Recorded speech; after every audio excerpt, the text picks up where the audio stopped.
एक ब्रिक की कीमत तुम क्या जानो पूकी बच्चों। जब बहुत सारी ब्रिक्स मिलती है ना, उस ब्रिक से बनती है एक वॉल। जब बहुत सारी वॉल बनती है तब वॉल से बनती है एक बिल्डिंग। मैम तो मैम आपको ये इसीलिए आज ब्रिक का कंसेप्ट लेकर आई है बिकॉज हमको आज पढ़ना है द कंसेप्ट ऑफ सेल, कि सेल क्या होता है, सेल में क्या क्या फंक्शंस होते हैं। आपका चैप्टर 5 है बायोलॉजी के अंदर। नोटबुक लेकर आ जाइए अपनी और हम शुरू करते हैं the fundamental unit of life which is known as cell. अब बहुत बच्चों के माइंड में तो मैम ये क्वेश्चन आ रहा है जो एसी के रिमोट में सेल होते हैं मैम आप उसी की बात कर रहे हैं। नहीं बेटा, फिजिक्स के टर्म में सेल का मतलब अलग होता है, बायोलॉजी की टर्म में मतलब अलग होता है। बायोलॉजी की टर्म में हम इसको बोलते हैं fundamental structural and functional unit of life. Structural and functional unit of life, तो ये हमारा हुआ फंक्शनल यूनिट। अब इसे फंक्शनल यूनिट क्यों कहा है हमने बच्चे, जैसे आप मानिए हमने ब्रिक की बात की ना, ब्रिक से वॉल बना, वॉल से बिल्डिंग बना, सेम इसी तरीके से सेल्स के फॉर्म होने पर बनते हैं टिश्यूज़। जब बहुत सारे टिश्यूज़ बनते हैं ना, वही टिश्यूज़ हमारी बॉडी के ऑर्गन्स को बनाती है। स्किन का टिश्यू अलग हुआ, हमारी बॉडी में टिश्यूज़ बहुत डिफरेंट टाइप के होते हैं, उन्हीं की वजह से पूरा ऑर्गन सिस्टम बना है हमारा। देखिए ये एक सिंगल सेल है बेटा, ये एक सिंगल सेल है। बहुत सारे सेल्स जब कंबाइन करते हैं, अपने आप को जोड़ के रखते हैं, then we call them tissues. Cell को हमने क्या बोला, टिश्यूज बोला। अब ये टिश्यूज मिलके क्या करते हैं, हमारी बॉडी के बनाते हैं ऑर्गन्स। अब जब हमारी बॉडी में ऑर्गन्स बन गए हैं, देन हम बन गए एक पूरा ऑर्गेनिज्म, एक ह्यूमन बॉडी।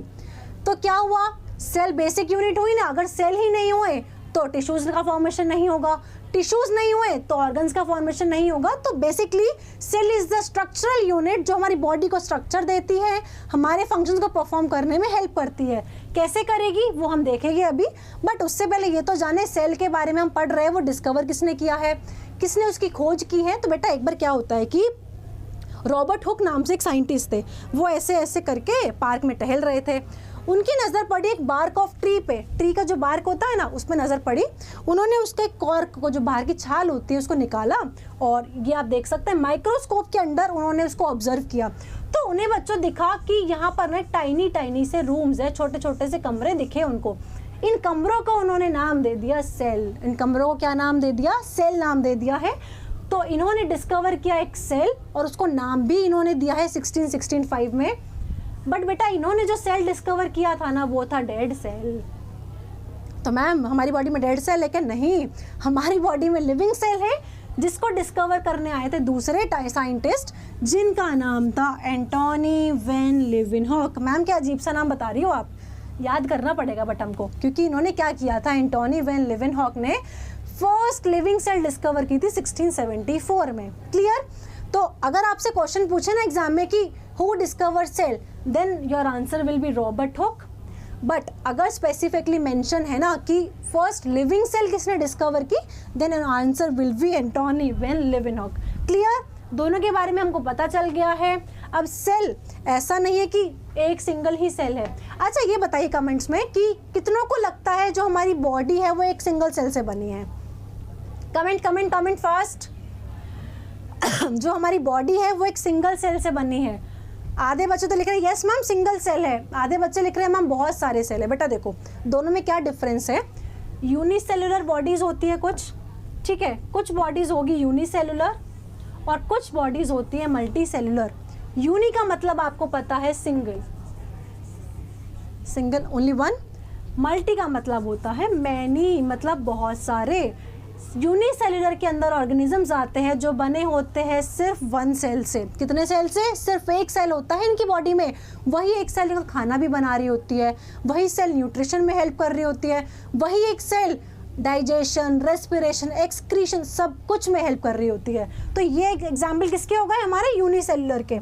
इसके अंदर बेटा सारे काइंड के बैक्टीरिया आ जाते हैं। आपने एल्गे का नाम सुना है, आपने अमीबा का नाम सुना होगा, ये सभी सिंगल सेल ऑर्गेनिजम्स है। तो मैम हम किस में आते हैं अब? हम आते हैं बच्चों मल्टी सेल के अंदर, क्योंकि हमारी बॉडी में ट्रिलियंस ऑफ सेल्स है, बहुत सारे सेल्स हैं जिसने हमने डिफरेंट ऑर्गन्स बनाए हैं। तो we are the organisms made up of more than one cells, यानी कि प्लांट्स, और एनिमल्स, ये सारे क्या होते हैं, ये सारे ऑर्गेनिजम्स होते हैं जो बने होते हैं मल्टी सेल्स, यानी कि बहुत सारे सेल्स से। डिफरेंस समझ में आ गया ना? जितने भी एनिमल्स है, we are also in the category of animals also, okay. तो एनिमल्स हुए, प्लांट्स जितने भी हो गए हमारे ऑल अराउंड में, सबके बहुत सारे सेल्स होते हैं, बहुत सारे सेल्स से होते हैं, सभी सेल्स के डिफरेंट डिफरेंट फंक्शंस होते हैं। क्लियर? अब सेल के बेसिस पे हमने ना इनको छोटे बड़े सेल में भी डिवाइड किया है। छोटा बड़ा मतलब, अब आपने तो ये सोच लिया मैम ये सेल की शेप बना दिया आपने तो सेल ऐसा ही दिखता है, नहीं बेटा, कोई सेल छोटा होता है, कोई सेल बड़ा होता है, सबकी डिफरेंट साइज एंड शेप होती है। तो उसी बिहाफ पे हमने स्मॉलेस्ट और लार्जेस्ट सेल को डिवाइड किया है। स्मॉलेस्ट सेल आपका होता है बेटा किसका? माइकोप्लाज्मा का। The smallest cell is mycoplasma which is a kind of bacteria. ये एक बैक्टीरिया की कैटेगरी में आता है जो आपका स्मॉलेस्ट लिविंग सेल है। उसके बाद लार्जेस्ट लिविंग सेल बेटा आपका होगा ऑस्ट्रिच का एग। ये बड़ा सा अंडा दिख रहा है ना सबको, किसका एग है ये? This is the ostrich egg, ये ऑस्ट्रिच का एग है। तो smallest cell mycoplasma, largest living cell ostrich का एग। कोई पूछे मैम ह्यूमन बॉडी का लार्जेस्ट स्मॉलेस्ट कौन सा है? राइट क्वेश्चन, बहुत अच्छा क्वेश्चन पूछा जिस भी बच्चे ने पूछा है। ह्यूमन बॉडी में स्मॉलेस्ट सेल होता है स्पर्म का सेल। किसका सेल? स्पर्म का cell which is found in the male's body. And जो लार्जेस्ट सेल होगा हमारी बॉडी में वो होगा फीमेल्स की बॉडी में, दैट इज ओवम और एग सेल। क्लियर? अब बेटा ये सेल का स्ट्रक्चर है, सेल के कंपोनेंट्स है, सेल में क्या क्या चीज़ें हमें मिलती है, तो वन बाय वन हम एक बार का हेडिंग पढ़ेंगे, then we will describe it. Cell membrane होती है सेल के अंदर। सेल मेम्ब्रेन क्या है? बाहर की कवरिंग है जो सेल को बचा रही है कि तुम्हें अंदर आना है बाहर आना है, एक बाउंड्री का काम करती है। पर कुछ सेल्स के अंदर क्या होता है बेटा, उनकी ना एक मेम्ब्रेन से काम नहीं चलता, उनको कहते हैं कि हमें और प्रोटेक्शन चाहिए। होता है ना, वीआईपी पर्सन है, हमें तो सिंगल गार्ड नहीं, हमें तो बहुत सारे गार्ड्स लेकर दो तुम, तो वो काम सेल वॉल का होता है। साइटोप्लाज्म सेल के अंदर एक जेली लाइक का सब्सटेंस होता है और सेल ऑर्गेनेल्स फ्लोट करते हैं। अभी हम वन बाय वन के बारे में पढ़ेंगे क्या होता है बेटा। Nucleus, this is the most important. Nucleus को आप कह सकते हो brain of the cell, brain of the cell. जैसे आपका ब्रेन यहाँ पर है ना, अब ब्रेन क्या काम करता है? हमारा सोचने में हेल्प करता है कि हमें इधर जाना है उधर जाना है। हमें भूख लग रही है तो कौन हमें रिफ्लेक्स एक्शंस देता है? ब्रेन तक सिग्नल जाते हैं, ब्रेन हमें बताता है। सेम इसी तरीके से सेल के अंदर जो न्यूक्लियस है ना बेटा, वो हेल्प करता है सारे फंक्शंस को परफॉर्म करने में। ये इनका मतलब आप कह सकते हैं बॉस है। ये बॉस है, ऑर्डर देता है आपको ये करना है, तुझे ये करना है, तुझे ये करना है, काम डिस्ट्रीब्यूट कर रखा है। बॉस नहीं होगा ना तो काम बहुत ज़्यादा मेसी हो जाता है। ठीक है, तो सेल का हम एक बार बेसिक स्ट्रक्चर देखते हैं। ये सेल का हमारा हो गया है सेल मेम्ब्रेन। अब इसके बाहर बेटा मैंने आपको जो बताया ना, वीआईपी पर्सन, कुछ वीआईपी लोग हो गए, उनको एक्स्ट्रा गार्ड की ज़रूरत होती है, वो काम करता है ये सेल वॉल। वो काम कौन करेगा? ये सेल वॉल। और जो रेड वाली है ये होती है सेल मेम्ब्रेन। बेटा आप इसको ना स्टार मार्क कीजिएगा, बिकॉज सेल वॉल सभी जगह प्रेजेंट नहीं होती, कुछ स्पेशल केसेस में प्रेजेंट होती है। कहाँ होती है हम वो भी डिस्कस करेंगे। अब इसके अंदर ना एक प्रेजेंट है न्यूक्लियस, जिसको अभी हमने क्या बोला था? What is the another name of nucleus? Brain of the cell, right. अब बेटा इसी के अंदर साइटोप्लाज्म, ये फ्लूइड लाइक सब्सटेंस होता है। इधर आप देख लीजिए, this is cytoplasm. Okay, cytoplasm के बाद यहाँ पर और भी सेल ऑर्गेनेल्स होते हैं जिनके बारे में हम अभी पढ़ेंगे। माइटोकॉन्ड्रिया हो गया है, राइबोसोम्स हो गया है। यहाँ पर आप स्ट्रक्चर देख सकते हैं, एक सेल का पूरा एक्सपैंड होकर हमने बनाया हुआ है। वन बाय वन हम सारी चीज़ों के बारे में डिस्कस करेंगे। यहाँ तक जिसको भी क्लियर हुआ है, give a thumbs up everyone. और कोई डाउट है तो कमेंट्स में आप लिख सकते हैं, कोई इशू नहीं है। क्लियर? तो बेटा सबसे पहले हमारी आ गई है cell wall. Cell wall, wall से आप समझ गए बाहर की कवरिंग। अब मानिए कि आपका स्कूल है, स्कूल के बाहर बेटा अगर बाउंड्री नहीं होगी, कोई कवरिंग नहीं होगी ना, तो कोई भी बाहर आ सकता है। कोई शरारती बच्चा आप जैसा बाहर जा सकता है स्कूल से बीच में से। तो उसीलिए हम सेल वॉल को लगाते हैं जो एक कवरिंग देती है, सेल को शेप देती है। बट जो आपको ध्यान रखना है वो पॉइंट है non living and rigid. Rigid का बेटा मतलब होता है बहुत हार्ड। अब आप मानो एक पेपर का हमने एक वॉल बना दिया, क्या वो रिजिड है? नहीं, बिकॉज फाड़ के कोई भी अंदर आ सकता है। तो रिजिड होनी चाहिए सेल वॉल, जो स्ट्रांग हो, कोई भी चीज़ को अंदर एंटर ना करने दे। तो ये नॉन लिविंग होती है, रिजिड होती है, सिर्फ प्लांट्स के अंदर प्रेजेंट होती है। प्लांट्स के अलावा और भी जगह प्रेजेंट होती है, हम पढ़ते हैं उसके बारे में। अब बेटा इसका फंक्शन जो मोस्ट इंपॉर्टेंट है, इसका फंक्शन क्या फंक्शन होता है मैम सेल वॉल का, हमने पढ़ लिया है। Provide shape to the cell and strength. Shape को एक सेल देती है, सेल को एक शेप देती है और उसको स्ट्रेंथ देखती है बाउंड्री के लिए। क्लियर। अब बेटा कहाँ कहाँ पर सेल वॉल बनती है, कहाँ कहाँ पर प्रेजेंट है, देखिए सबसे पहले प्लांट्स में प्लांट्स के अंदर जो सेल वॉल बनती है बेटा वो बनी होती है सेलुलोज से। It is a kind of carbohydrate. Okay, पूछेगी मैम क्या होता है ये? It is a kind of carbohydrate. Plants के अलावा बैक्टीरिया के अंदर भी सेल वॉल होती है। किससे बनी होती है? पेप्टिडोग्लाइकेन से बनी होती है। फंजाई, मशरूम आपने सबने देखा होगा, उसकी सेल वॉल चिटिन से बनी होती है। ये भी काइंड ऑफ कार्बोहाइड्रेट होता है। एनिमल्स के अंदर, अब ये बात आई हमारी, एनिमल्स के हमारे अंदर कोई सेल वॉल है? नहीं है। एनिमल के अंदर सेल वॉल नहीं होती है। In the same way virus के अंदर भी कोई सेल वॉल बेटा प्रेजेंट नहीं होगी। तो समझ में आया, सेल वॉल क्या कर रही है? शेप दे रही है और सेल को प्रोटेक्ट कर रही है। और एनिमल्स के अंदर सेल वॉल प्रेजेंट नहीं होती है।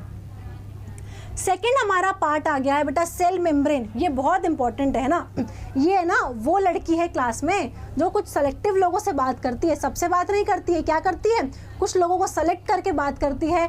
ये गार्ड की तरह भी काम कर रही है कि तुम कौन हो, किस काम से आए हो, अपना काम बताओ, क्यों आए हो। तो एक तरीके से आपको सबको एंट्री नहीं मिलेगी इसके अंदर। ये कुछ सेलेक्ट करेगी लोगों को, उसको अपने अंदर एंट्री देगी। तो इसका वर्क क्या होता है? इसका अदर नेम है selectively permeable membrane. Selectively permeable मतलब सेलेक्टिव चीज़ों को सेल के अंदर भेजेगी, सेलेक्टिव चीज़ों को सेल के बाहर भेजेगी, वो इसका काम होता है। और सेल मेम्ब्रेन को बेटा हम बोलते हैं प्लाज्मा मेम्ब्रेन। सेल मेम्ब्रेन का अनदर नेम होता है प्लाज्मा मेम्ब्रेन। और ये सेलेक्टिवली परमिएबल होती है, फ्लेक्सिबल होती है, प्रोटीन और लिपिड से बनी होती है। फ्लेक्सिबल इसलिए है बेटा ये, अगर ये भी सेल वॉल की तरह हार्ड होगी ना तो उसके अंदर कोई सामान नहीं जाने वाला है, इसीलिए ये फ्लेक्सिबल होती है। डिफरेंस समझ में आया दोनों में? और ये सभी सेल्स के अंदर प्रेजेंट होगी, आइदर प्लांट सेल्स और एनिमल सेल्स, सब में ये सेल मेम्ब्रेन प्रेजेंट होती है। क्लियर है?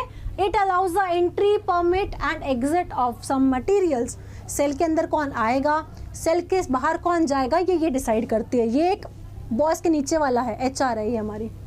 ओके, अब आ गया है हमारा ब्रेन ऑफ द सेल। सबका ब्रेन यहाँ पर है, किसी का नीचे है? किसी का है नीचे? नहीं, सबका ब्रेन यहीं पर ही है। और same in the same way ये सेंटर में सेल का भी न्यूक्लियस है, जो इसको हम बोलते हैं ब्रेन ऑफ द सेल। बेटा इसको बोलेंगे कंट्रोलिंग सेंटर। कंट्रोल क्यों? क्योंकि सभी फंक्शन को कंट्रोल कर रहे हैं ना ये। न्यूट्रिशन हो गया, डाइजेशन हो गया, एक्सक्रीशन हमने पढ़ लिया इसके बारे में, ये सब चीज़ों को कंट्रोल करेगा। डबल मेम्ब्रेन होता है। ये डबल मेम्ब्रेन का मतलब क्या होता है? एक तो हो गया सिंगल लेयर से बनना, ठीक है, एक तो हो गया सिंगल लेयर से, इसी के बाहर एक डबल लेयर होती है प्रोटेक्शन के लिए। आप कह सकते हैं न्यूक्लियस एक डबल मेम्ब्रेन्ड ऑर्गेनील है जो अपने आप को प्रोटेक्ट करने के लिए बना के रखता है।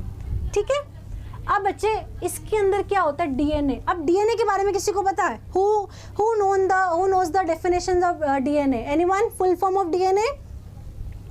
Yes, deoxyribonucleic acid. डीएनए का फुल फॉर्म है डीऑक्सीराइबोन्यूक्लिक एसिड। ये बेटा क्या होता है? एक डबल स्ट्रैंड स्ट्रक्चर होता है। एक डबल स्ट्रैंड स्ट्रक्चर होगा हमारी बॉडी के अंदर, ये होता है डीएनए। अब डीएनए का बेटा रोल क्या होगा हमारी बॉडी के अंदर? ये क्या करता है? हमारे फीचर्स हमको देता है। लाइक हेरिडिटी आप कह सकते हैं। लाइक आपकी आइज़ का कलर क्या होगा, आपकी स्किन टोन कलर क्या होगा, आपकी वॉइस क्या होगी, आपकी नोज़ का स्ट्रक्चर क्या होगा, ये सब डिसाइड करता है डीएनए। और ये डीएनए कहाँ स्टोर होता है? ये होता है न्यूक्लियस के अंदर। ये आप देख पा रहे हैं, न्यूक्लियस के अंदर डीएनए स्टोर होता है। क्लियर? यहाँ तक सबको क्लियर है? कोई डाउट नहीं? ओके, अब न्यूक्लियस के बेसिस पर, अब हमने पढ़ा न्यूक्लियस होता है सेल के अंदर, बट कुछ सेल बेटा ऐसे होते हैं, इतने गरीब होते हैं, उनके अंदर प्रॉपर न्यूक्लियस भी नहीं होता है। वो कौन से सेल होते हैं? देखिए, वो होते हैं प्रोकैरियोटिक, ये होता है यूकैरियोटिक। ये तो बहुत पुअर सेल है जिसके पास न्यूक्लियस नहीं होता, और ये बहुत एक काइंड ऑफ रिच सेल हो गया। प्रो का मतलब प्रिमिटिव, ठीक है, प्रिमिटिव मतलब पुराना। जैसे आपने देखा होगा नया नया कोई पुराना घर है तो वो थोड़ा वैसा लगता है, ओल्ड फैशन, बट अगर उसी घर को हम रेनोवेट करा ले, उसमें और भी चीज़ें हम पुट कर दें तो वो एक न्यू डिज़ाइन बन जाता है। उसी तरह से प्रोकैरियोटिक सेल में बेटा क्या होता है कि स्मॉल होता है। सबसे पहले तो इसके अंदर ना प्रॉपर न्यूक्लियस नहीं होता। इसके अंदर क्या है कि ये सेल है, या साइड में कहीं पर भी न्यूक्लियस प्रेजेंट होगा, बट यूकैरियोटिक सेल के अंदर क्या होता है, प्रॉपरली न्यूक्लियस मेम्ब्रेन के अंदर बाउंड होता है। हमने पढ़ा ना डबल मेम्ब्रेन वाला, वो यहाँ कॉन्सेप्ट लगेगा आपका। डबल मेम्ब्रेन स्ट्रक्चर न्यूक्लियस कहाँ होगा आपका, यूकैरियोटिक सेल में, और प्रोकैरियोटिक में कहीं बहरा होगा ऐसे ही सेल के अंदर पूरा। तो ये डिफरेंस होता है सबसे पहला तो। और इसके अंदर बेटा कोई भी सेल ऑर्गेनेल नहीं होगी। अभी हमने नाम पढ़े थे ना, माइटोकॉन्ड्रिया, राइबोसोम्स, ये सब इसके अंदर तो प्रेजेंट नहीं होंगे। ये सब कहाँ प्रेजेंट होंगे, ये सब प्रेजेंट होंगे बेटा यूकैरियोटिक सेल में। इसके पास बट एक होता है राइबोसोम्स, एक स्ट्रक्चर इसके पास प्रेजेंट होती है, वो होती है राइबोसोम्स। यूकैरियोटिक में तो सब कुछ हो गया, न्यूक्लियस भी हो गया, माइटोकॉन्ड्रिया भी हो गया, वैक्यूल्स भी हो गए, क्लोरोप्लास्ट भी हो गया, बट इसका पास तो गरीब है, इसके पास तो कुछ भी नहीं है।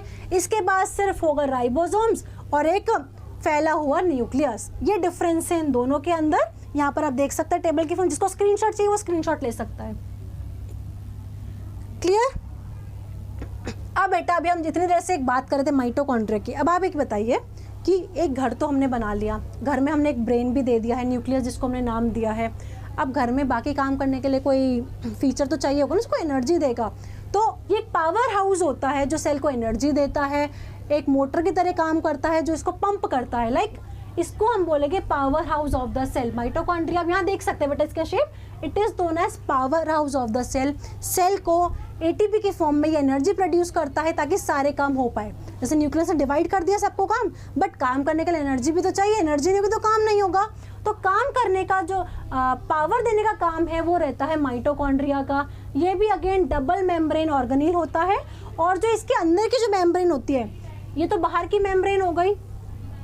अब इसके जो अंदर की जो मेम्ब्रेन ना बेटा, ये इसको हम बोलते हैं क्रिस्टे, इसको हम बोलेंगे क्रिस्टे। ये बाहर की मेम्ब्रेन हो गई, ये अंदर की मेम्ब्रेन हो गई। It is a double membrane organelle. अच्छा मुझे ये बताइए, अब हमने कौन से स्ट्रक्चर के बारे में, कौन सा ऑर्गेनेल पढ़ा था जिसमें डबल मेम्ब्रेन होती है? जस्ट थोड़ी देर पहले हमने पढ़ा है। Write down in the comment fast. Nucleus, nucleus, right. Nucleus एक डबल मेम्ब्रेन स्ट्रक्चर है। सिमिलरली माइटोकॉन्ड्रिया भी एक डबल मेम्ब्रेन का ऑर्गेनेल है। अब ये राइबोसोम बेटा, राइबोसोम का काम क्या होता है? It is involve in the synthesis of protein, protein formation. Ribosome क्या हेल्प कर रहा है? प्रोटीन फॉर्मेशन का। हमारी बॉडी में जो भी प्रोटीन्स बन रहा है वो राइबोसोम का काम होता है। ठीक है। अब अभी हमने एक पॉइंट पढ़ा था कि राइबोसोम कहाँ कहाँ पर प्रेजेंट होता है? सभी सेल्स के अंदर, आइदर यूकैरियोटिक सेल और प्रोकैरियोटिक सेल। प्रोकैरियोटिक पुराना वाला सेल है ना, उसमें भी राइबोसोम तो होता है, प्रोटीन उसके अंदर भी बनता है। ठीक है।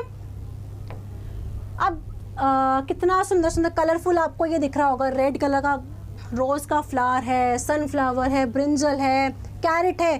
क्या आपको सभी कलर सेम दिख रहे हैं या डिफरेंट डिफरेंट दिख रहे हैं? यस मैम, डिफरेंट दिख रहे हैं। बट किसी ने सोचा है कि कलर प्लांट को कहाँ से मिलता है या फिर वो इतना कलरफुल क्यों है? वो होता है बेटा, प्लांट के अंदर ना एक पिगमेंट प्रेजेंट होता है, प्लास्टिड। सिर्फ प्लांट्स में होगा। एक चीज़ आपको ध्यान रखनी है, सेल वॉल प्लांट्स के अंदर होगी, वो एनिमल्स के सेल में नहीं होती है। दूसरा प्लास्टिड, प्लास्टिड भी प्लांट्स के अंदर प्रेजेंट होगा, एनिमल्स के अंदर नहीं होगा।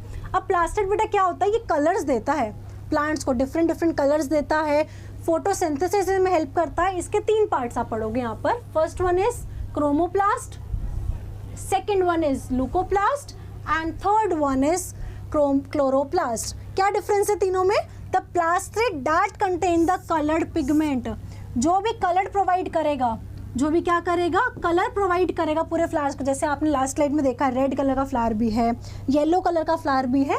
तो वो कलर पिगमेंट कौन दे रहा है? क्रोमोप्लास्ट। Chromo means colours.